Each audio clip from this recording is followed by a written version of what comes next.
بص يا صاحبي، شركة وان بلس عندها فئة اقتصادية اسمها نورد، ونورد تحت منها برضو فئة اقتصادية اسمها سي اي، وبرضو سي اي تحت منها فئة اقتصادية اسمها لاين، وده الجيل التالت بقى من الحوار ده كله.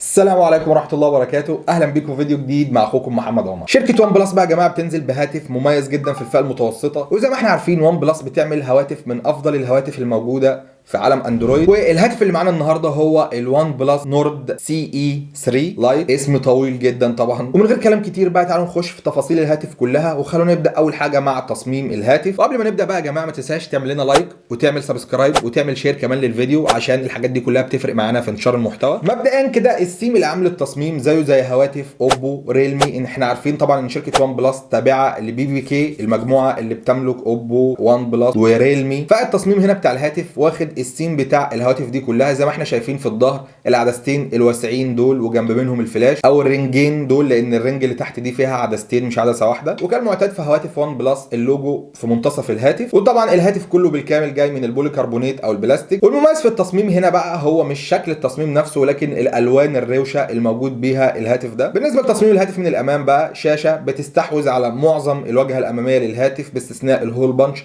وفي بيزل خفيفه كده اسفل الهاتف. والشاشه اللي موجوده معانا هنا بقى للاسف مش شاشه اوليد، ولكن شاشه اي بي اس ال سي دي بحجم 6.72 بوصه، فول اتش دي بكثافه بكسلات 391 بكسل بير انش. ومعدل تحديث الشاشه دي يا جماعه 120 هرتز، طبعا شاشه محترمه جدا. وشده الاضاءه بتوصل في الشاشه دي لحد 680 نتس. ومش معنى ان انا قلت للاسف دي مش شاشه اموليد انها تكون شاشه وحشه ولا اي حاجه، لا بالعكس هتكون شاشه كويسه جدا معاك. ولكن زي ما احنا عارفين الشاشات الاوليد بتبقى شاشات الاضاءه بتاعتها اعلى شويه، بيبقى الالوان بتاعتها افضل شويه، ولكن انت هنا ستيل معاك شاشه مميزه. ومع الشاشه المميزه دي كمان موجود معاك سماعات ستيريو عشان تشاهد محتوى رائع جدا طبعا بصوت محيطي حوالين منك، بيجي لك الصوت من الناحيه اليمين والناحيه الشمال، فتحس ان انت الصوت جاي حوالين منك، وتبقى تجربه مشاهده ممتازه جدا معاك طبعا. والمعالج الموجود معانا في الهاتف هنا هو معالج من شركه كوالكوم، معالج مميز جدا وهو السناب دراجون 695 بدقه تصنيع 6 نانومتر. معالج موفر في الطاقه ومعالج مميز جدا طبعا، داعم لشبكات الجيل الخامس.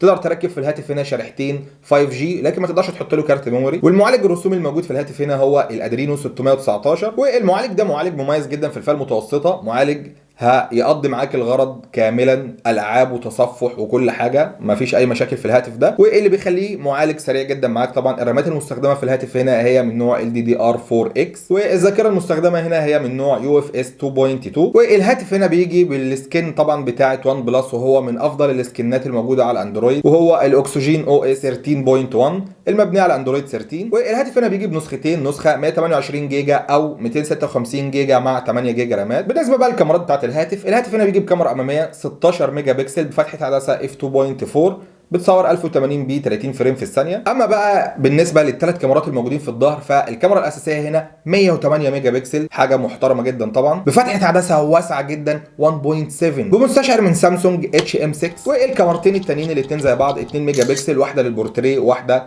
للماكرو. اما بقى بالنسبه للعدسه الاساسيه ال 108 ميجا بكسل، فبتطلع لك نتائج كويسه جدا مميزه جدا في ضوء النهار وفي الاضاءه الكويسه، بتطلع نتائج رهيبه جدا يا جماعه. ولكن للاسف الكاميرات الخلفيه هنا اخرها 1080 بي 30 فريم في الثانيه، تصور فيديوهات يعني 1080 بي. وليه بنقول للاسف؟ لان في الفئه السعريه دي، في فئه ال 300 وحاجه دولار دي، في موجود هواتف كتير جدا بتصور 4K طبعا، ولكن في الهاتف هنا اخرك 1080 بي.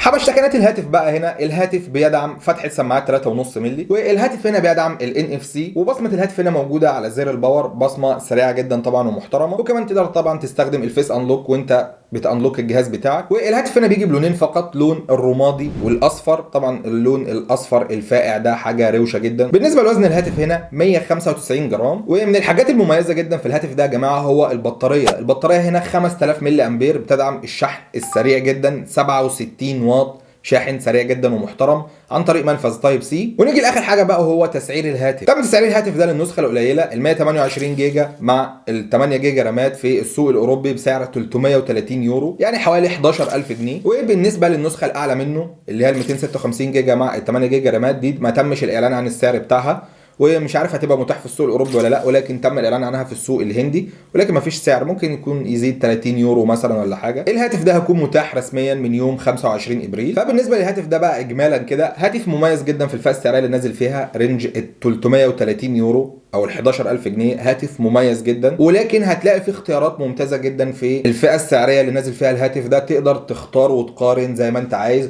ولكن لو انت فان لوان بلس وبتحب السكين بتاعتهم وبتحب الكلام ده كله، هتروح للهاتف ده طبعا اكيد، لان هو الهاتف المتوفر الوحيد في الفئه السعريه دي من شركه وان بلس في الوقت الحالي، يعني احدث حاجه بالنسبه لهم.